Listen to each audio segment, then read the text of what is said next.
No, I can't do that. My best accomplishment was getting into Purdue.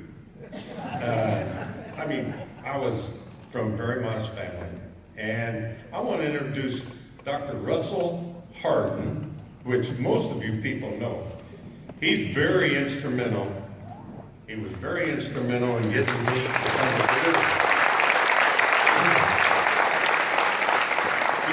He's one of the few living now. I'm an elderly person, as you can well tell, and coming into the Hall of Fame now, which is a phenomenal honor. The people who would really enjoy being here and watching this are people like Dr. Harden. The rest of them, my coaches, my parents, my brother, my brother-in-law, unfortunately are passed away, and they're not getting to see this, maybe in spirit or with me. But getting into Purdue and coming to Purdue, that was a pretty wise choice. I enjoyed my years here tremendously, and friendships that I made, I've kept all through my life. And one of them, you mentioned Bernie Allen, and Morgan didn't know that we were teammates. We were teammates in college. We were teammates professionally. We've remained best friends. And I gotta tell you, Bernie also introduced me to my wife, Anita. And everybody who's been close to Purdue always knew Bernie Allen, and Bernie introduced me to Anita. We got married, 28 years ago, 26 years ago? She thinks it's 48.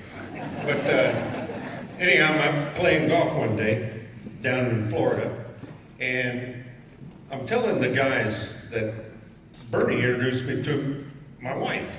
And I said, Bernie and I, we're still good friends. And the guy's down like that, and does Anita talk to him? She does. Where are we at?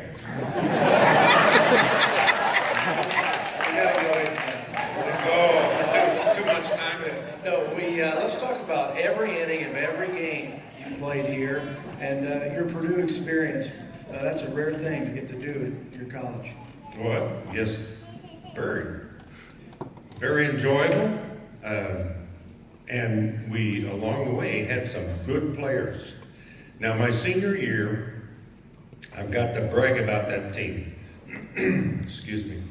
We had 6 players that signed professional contracts off of one team. 2 of us made the big leagues.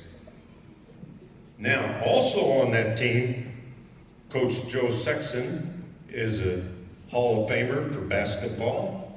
Terry Dissinger, Hall of Famer for basketball. Mike Burke Complex, etc. He was a pitcher on the team. Bernie Allen, and myself. And also, I caught Jack Helmkamp, who was 2 years the leading Big Ten ERA champion. And that was pretty good. I didn't realize it, believe me. We had fun, and we enjoyed it and everything. It's later in life when you look back and say, you know, we did pretty decent.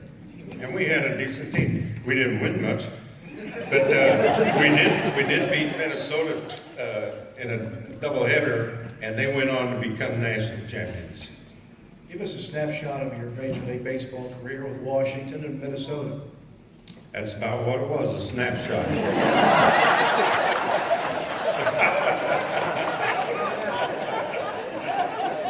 It was, you know, it was a fine experience. And, you know, you come out of college and you have a pretty decent year. I played in the minor leagues, and then anybody who watched Bull Durham, that was the life. And wasn't anything for a future. But my first day in the big leagues, I gotta tell you this. First day in the big leagues, we're in Boston. And the team comes down Sunday, and we're all dressed pretty nice back in those days. And we come down to the lobby, and there's kids all over the place with baseballs, programs, and stuff, wanting autographs. And this about 10, 11-year-old kid, he comes up to me with a baseball and asks me, hey, sign my baseball. So I sign the baseball, he gives it, he looks at it. You coach? I said, no, son, I'm a player. He says, well, I know all the good players. Now, you go on, and here I'm an older guy, and I'm going out to the ballpark. I'm a Major League Baseball player. And we played a doubleheader, and I was a catcher, and I caught the second game. Believe me, that whole game, I'm thinking, I hope that little devil's up there in the stands. So you really get you get the wind blowing out of your sails unexpectedly a few times. I got a lot more stories like that. We need to do kind of like an after session for this in future years. Such a whole court. Let's talk about flying the friendly skies for 35 years. Well, I started out with Pan American. I was very fortunate. Pan American was the premier carrier of the world, and I was very fortunate to get on with them. I got to fly during the golden years, and Pan Am over the years has become quite famous, as you can remember Catch Me If You Can. That guy was in New York when I was flying out of New York. We knew about him, but nobody ever saw him. He was a pretty sharp guy. And then in 1987, when Pan American sold their Pacific division to United, I went with it. And so I finished up with United. And it was a wonderful life with Pan Am. It was first class. I got to see the world in first class fashion on somebody else's dollar. That works. It did for me. Tell me about what the honor of being in the Hall of Fame means to you. Oh, unbelievable.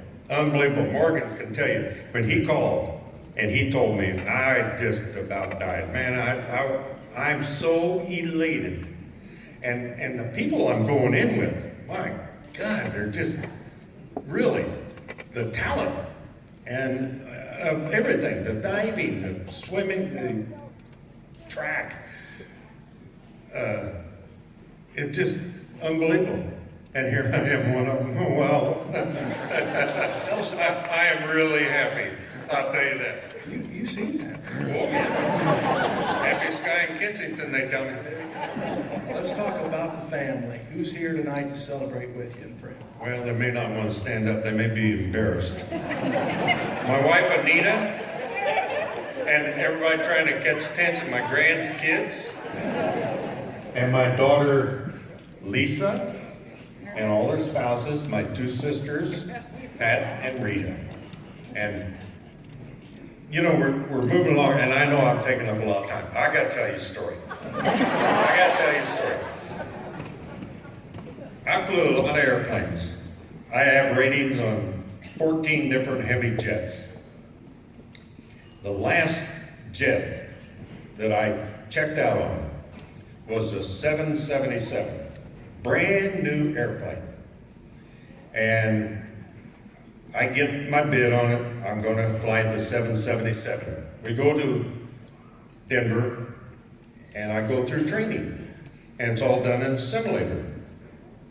And so I walk out of the simulator. I got my captain's license. I'm a captain on a 777, brand new airplane.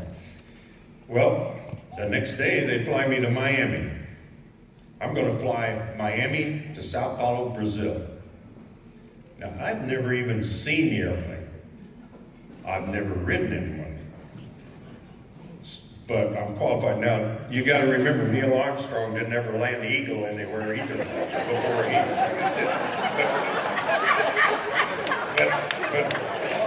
But what I wanted to do, and I didn't have the guts to do it because I didn't want any time off.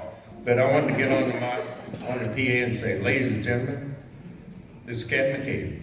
Welcome aboard. Now, I know a lot of you are very experienced flyers. But I'll bet none of you have ever seen a 777, which you're on now, or ridden in one. Well, guess what?